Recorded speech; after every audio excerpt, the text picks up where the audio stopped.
Just to also add for the gentleman who asked the question, there's something called Stockholm Syndrome.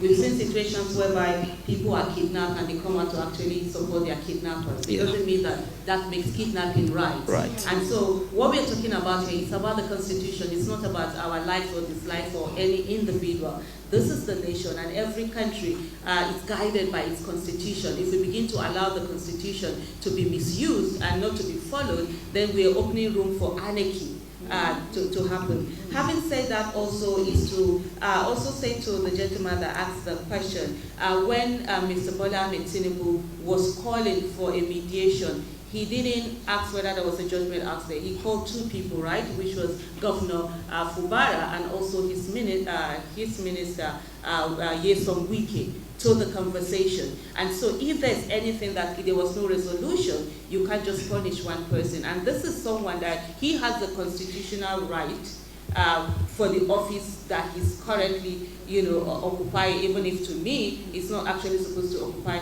the office. That's a story for another day, to be able to sack the minister of or any minister that he appointed without asking anybody. And then you go ahead to do what you do not have the constitutional right to do. That is a major problem, and that's what we're talking about. Thank you. Out there feels this sense of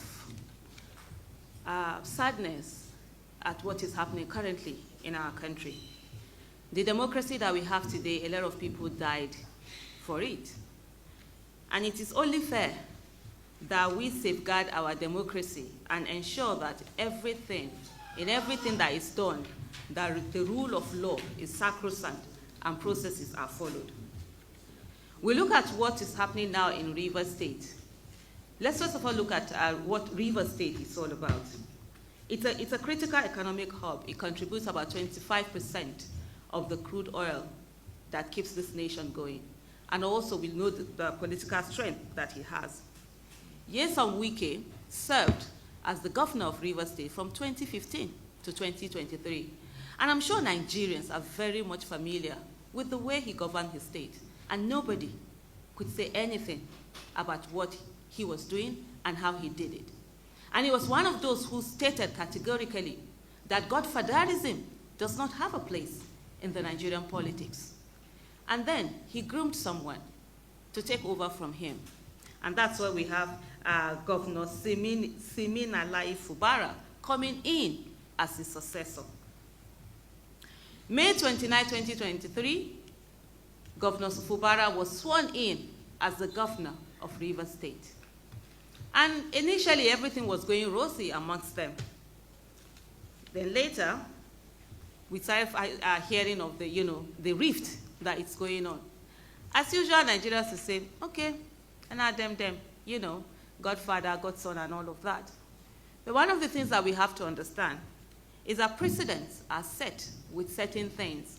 And there are issues that you might feel that it's none of your business, but it's actually your business, because at the end of the day, when these precedents are set, they can be used on a larger scale that affects everyone. By late 2023, we saw the defection that happened in the assembly, where there was a split, and some assembly members defected. They defected, and you now had a pro-Wike and a pro-Fubara. In a democracy, where they're supposed to be working for the people, giving them good governance, accountability, and transparency, that should worry every one of us. We talk about Nigeria, where it's going to. And we have to understand that if we do not fix politics, if we say it's none of our business, then the things that are happening in Nigeria today will continue to happen, where some few citizens who are supposedly elected into office to serve the people begin to serve only their self-interest. And as it came down to early 2025, we saw the impeachment threats that were going on. And also, remarks from elders who should know better, siding. A lot of people we've seen in the news where people have spoken about the fact that there is a rift between Fubara and Wike, and that Mr. Bola Ahmed Tinubu had gone on to call them together and make them to how do I put it now? To resolve the issues, but the issues weren't resolved. But one of the things, and for those of them who are supporting the state of emergency that has been put on, and the fact that a duly elected governor was taken away, and saying that, oh, he had to come in to do something. If you say there are two parties in a crisis and they haven't stopped, why is it that one is the one that is being punished? But anyway, that's a question we need to ponder for the elders that are coming out to speak on this. Coming back to what we've seen in the last a few days, we've seen the impeachment threats being made. We also saw the State House of Assembly, coming out to put the impeachment notice to the governor. And then the next thing, there were pipeline vandalization that had happened. And one of the things that people have come to say is to say that the Fubara administration hasn't done well to protect those pipelines. And I think we need to go back to our Constitution and find out, when it comes to the protection of lives and properties, on whom is it invested? Is it a governor? Or is it the commander-in-chief? And who should take responsibility for protecting not only lives, but also properties of our nation?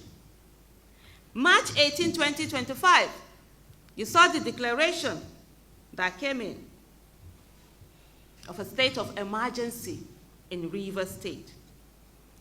And Mr. Bola Ahmed Tinubu cited disturbing incidents of vandalization of pipelines by some militants without the governor taking any action to curtail them. The governor, what action is he supposed to take to curtail them? The commander-in-chief, whoever sits as and acts as the commander-in-chief, is the one that is supposed to ensure that lives and properties are protected. And if we said the issue of vandalization, it's a reason why there will be a state of emergency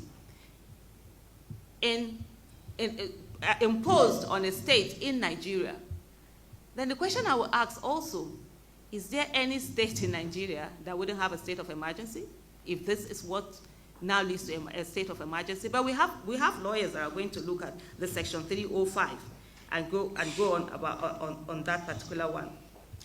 But beyond that is the strange occurrence in a democracy where a duly elected governor is dismissed, stripped of his powers, given to him by the people of his state.